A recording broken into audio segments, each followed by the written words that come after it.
This is the video of our summer trip on SeaWings from Auckland to the Bay of Islands and back via Tutukaka, Whangarei, Opua, Whangamumu, Tutukaka again, Whangarei Harbour, Kauau and back to Auckland. We were lucky that we had a 3.5 week window in which to go sailing in, where we planned to go for somewhere between a week and 2 weeks, and of course because we had the flexibility to choose where it fitted in that, the weather was perfect for the perfect time we needed it to be. So we set sail out of Auckland on January the 1st, 2024 and headed north with a great 20 knot tailwind for the first part of the trip. We averaged over 6.5 knots between Auckland and Tutukaka Marina, doing the trip in slightly over 13 hours, which for us was great going. That's about as fast as you could ever hope to average on a trip of that length for our boat, and so we were very happy with that. Largely downwind sailing with either a dead run or a broad reach the whole way there, and just sitting on a nice roller coaster ride downwind.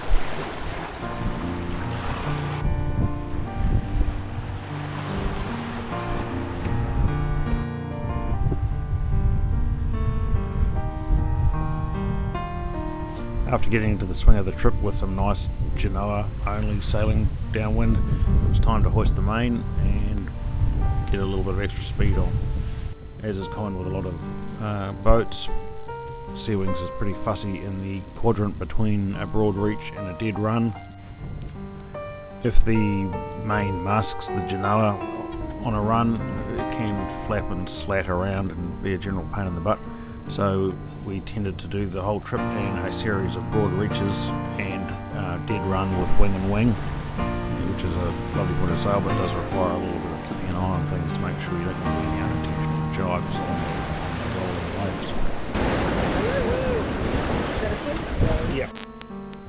Into the outer Gulf, and it was time to get on with my usual sport of photographing all the boating traffic in the neighbourhood, including a lovely square rigger over the horizon in between us and Little Barrier Island.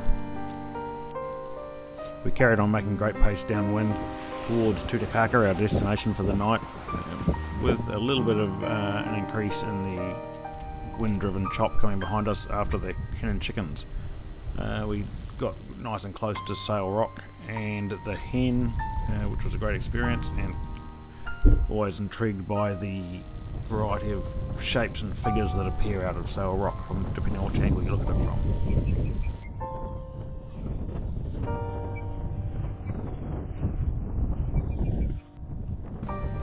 As is the usual case with GoPros, the sea state never looks like much on these videos, but it was reasonably rolly at this point.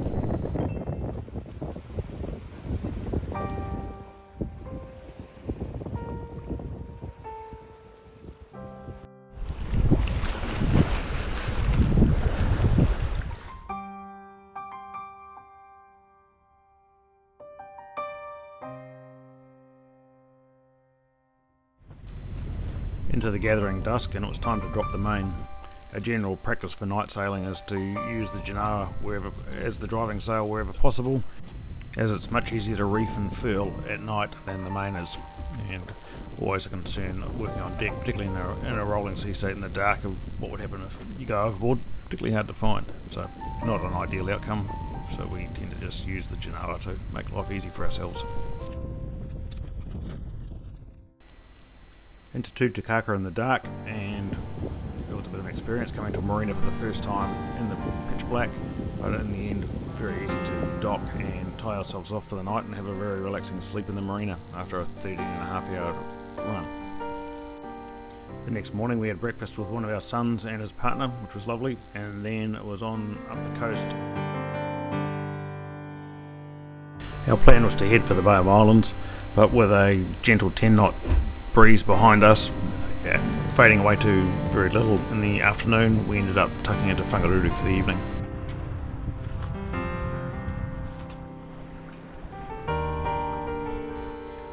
I was soon back to my usual sport of photographing boats, and always easily entertained by the long shots that make it look like the boat's sailing underwater. On our way into Whangarei, we towed a lure as is usual around headlands and islands, and played a quick round of what would we buy around here if we won lotto.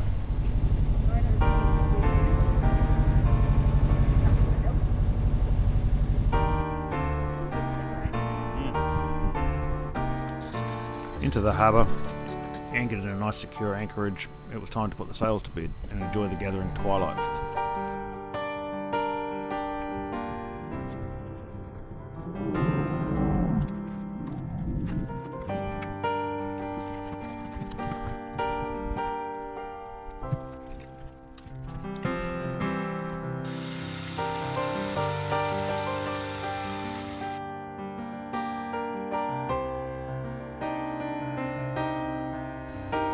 Day 3, and it was time to head for the Bay of Islands.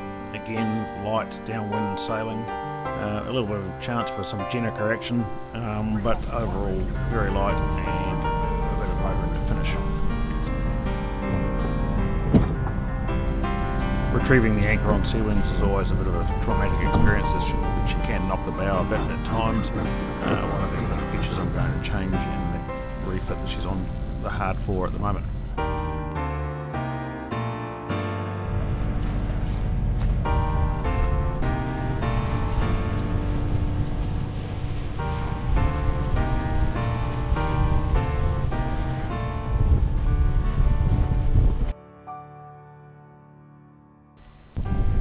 The harbour and back to my usual pursuit of dragging a lure either around headlands, around islands, or anywhere that looks likely to get a good fish strike on this trip. So we didn't actually get anything, but we certainly tried hard enough.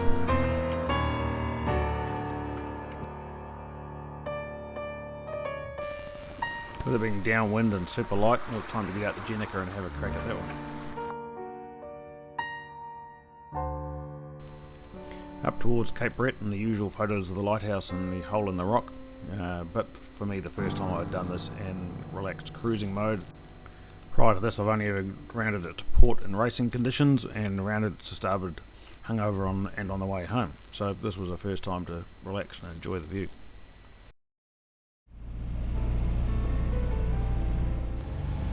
Into the bay, and it was motor sailing pretty much the whole way in, though generous to call it motor sailing, more motoring than sailing, but we had to have the sail up to make us feel like we were doing something. It was quite interesting to spend more time relaxing in the bay in the boat and observe the difference between the bay and Hauraki Gulf, for example, where there is much more of a mix of personal and commercial boats, whereas in the bay the tourism was much more evident. On the way into the bay we helped out another boat by supplying some diesel. They'd run out of diesel. As it turned out, they didn't manage to reprime the lines and get the engine running with the fuel that we supplied, but still nice to help out. Just tidying up the Jenica, twisting it, and a few good tangles, so getting it all straightened out so that next time it'll fly perfectly. That's the theory. On this trip, as is common on our other trips, we tended to alternate one night at Anchorage, one night in Marina, so that at least every second night you can have a hot shower and not having to cook our own dinner. I have to say the Opu or Marina was a lovely spot to overnight. On the morning of the fourth day, we took my mum, sister and nephew for a ride around the inner bay and then dropped them off at a wharf before we headed out. And then went back and picked them up again to drop them on a wharf they could get off. After that we headed out of the bay in sublime conditions, 10 knots on the nose, but dead steady and no chop, and just perfect sailing, and then around Cape Brett and headed south. Toward the Cape the wind died, and we did a lot of motoring again to get down to Whangarei harbour.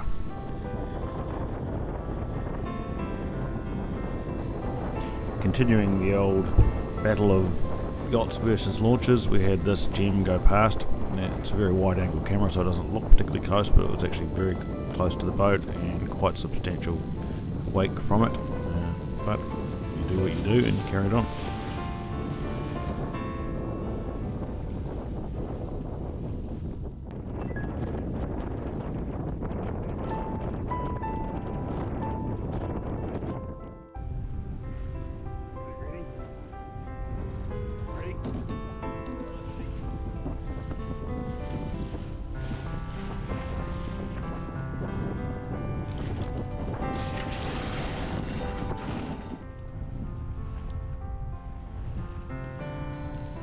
Always great to see the Tutukaka Thompson out and about, and it just looked magnificent coming past us.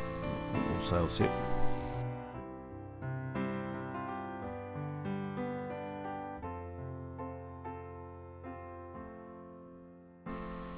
In the outer bay, the wind started coming around on us, and it would have been great to hold a long tack out into the bay.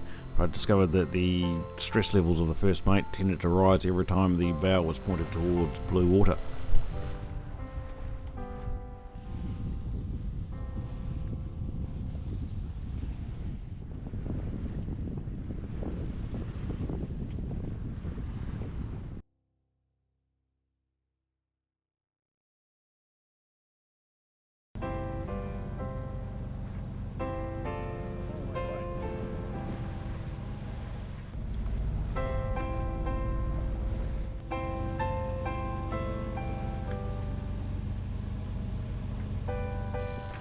It was very picturesque, rounding Cape Brett, and great for some photos, but it was a motoring trip down to Whangarei from this point onwards.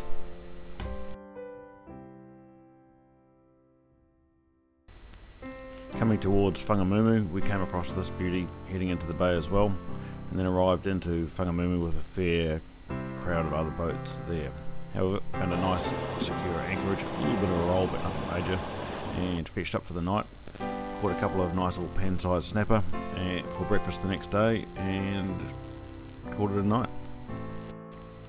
The next day dawned pretty well dead calm, and it was a motoring trip for the day down to Tutukaka with a goal to catch up with our son again. Unfortunately this didn't eventuate, but we had a great trip anyway, again trolling the reefs and islands for fish, and still no luck.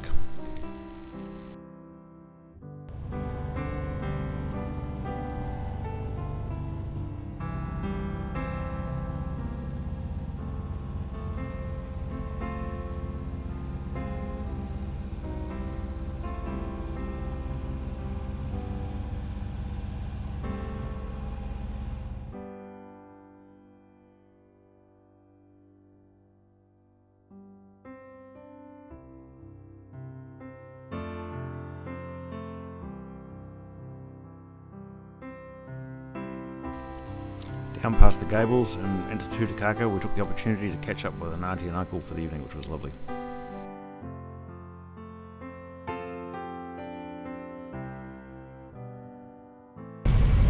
Day 6 was a trip from Tutukaka to Urquharts Bay in the top of the Whangarei harbour, with a mixture of generally light winds but with some gusty wind around the headland coming into Whangarei harbour.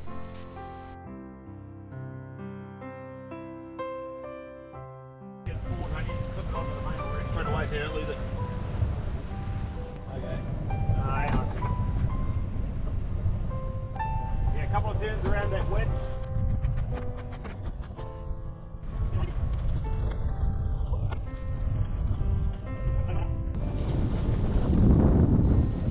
It was another day of our trend of largely downwind sailing, with more reaching and running to make our way south towards Whangarei harbour.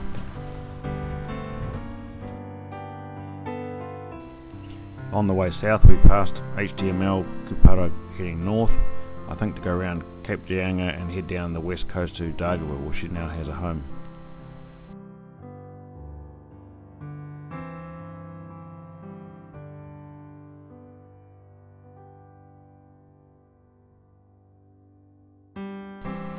It got a little bit sloppy as we neared Bream Head before we rounded to head up into Whangarei harbour.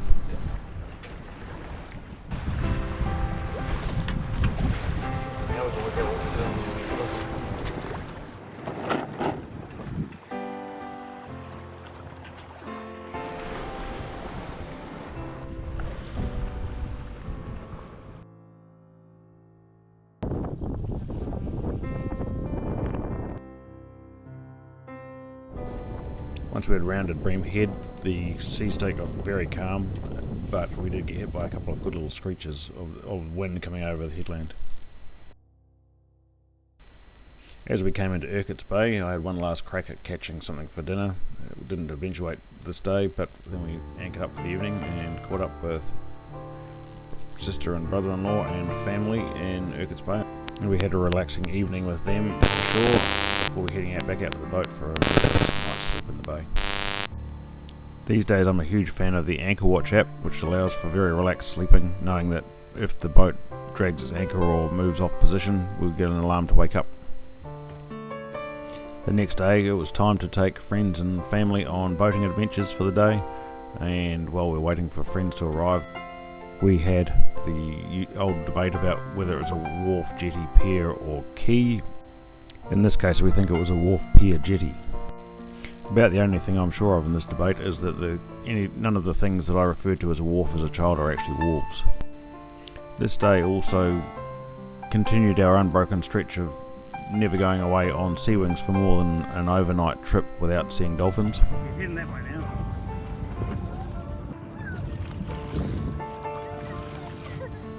The nieces and nephews in particular loved spending time with the dolphins.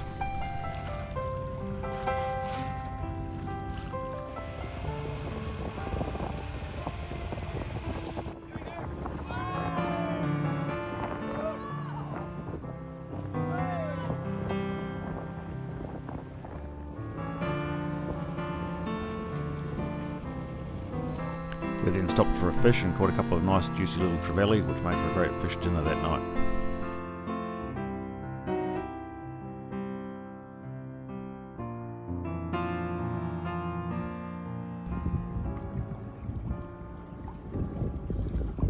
Heading back to Makaurau Island now with a forecast 13 to 15 knots. Just testing our way out of the harbour and making our way south into the northward summer. Coming out of Whangarei harbour, we met with a nice sailing breeze, but a bit of a confused chop.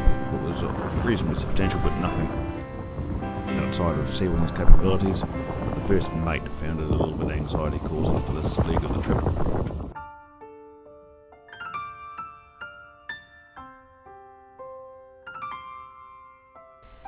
Again, the GoPro video does a great job of making it look smaller than it felt for us.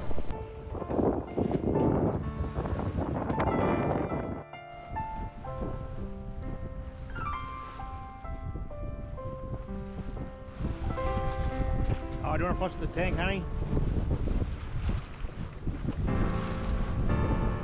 You have? Okay, cool. I might not use that part of the video for...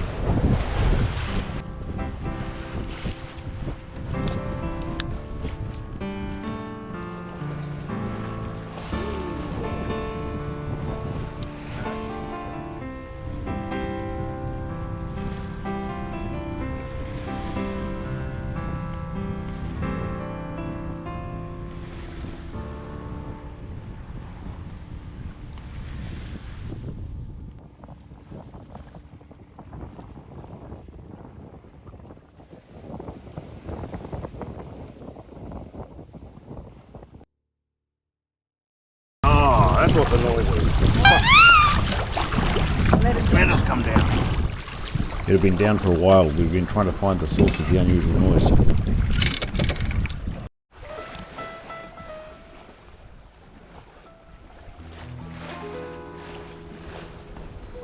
The breeze started to die as we approached Makaurau Island, and so there was a bit of motor sailing towards Whangarei harbour. We also spent a bit of time trying to catch up with a friend in another classic boat, but didn't manage to catch them. Into Stockyard Bay for the night and caught another couple of nice little snapper for dinner. Stockyard Bay's been part of a number of adventures over the years, with a friend having an old family property in the bay up until reasonably recently.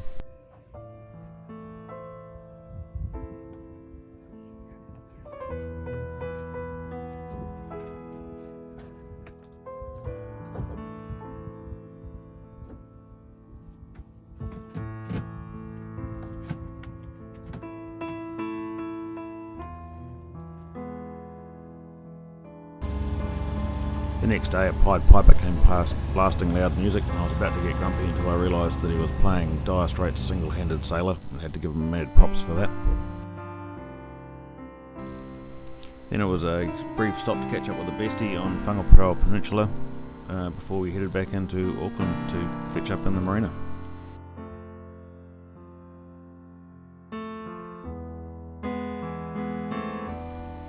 Tutukaka Island was chocker with boats, so we didn't stop there, though you can catch up with many photos of birds in a previous video on my YouTube channel.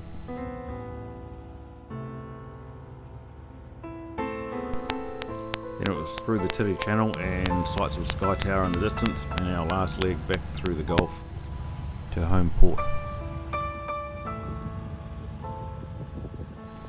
There was a fair bit of big boat traffic as we came in through the mouth of the harbour, ships going in and out.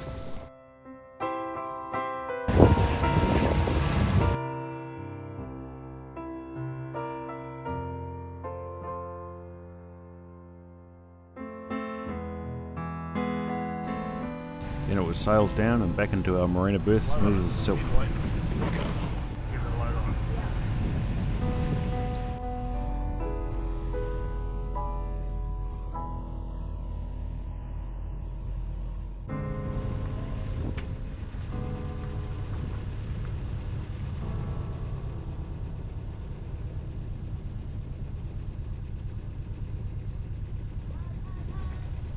Okay.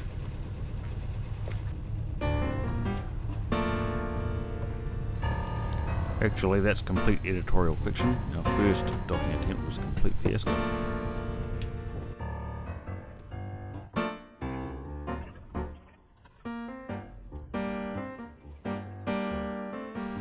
That evening was fish and chips on the boat and a harbour tour with besties. The next day was our last day on the boat, and we took a tour up the upper Waitemata Harbour with other great friends to take a look at parts of the harbour that we don't normally see. Caterpillars in the way. Wait for that. I mean, we're fine. But there's nerve-wracking. Going under the upper harbour highway was slightly anxious making, particularly as we had the bimini up and couldn't actually see from the helm how much clearance we had. I think in the end we probably had in the order of 4 metres, but it felt very close.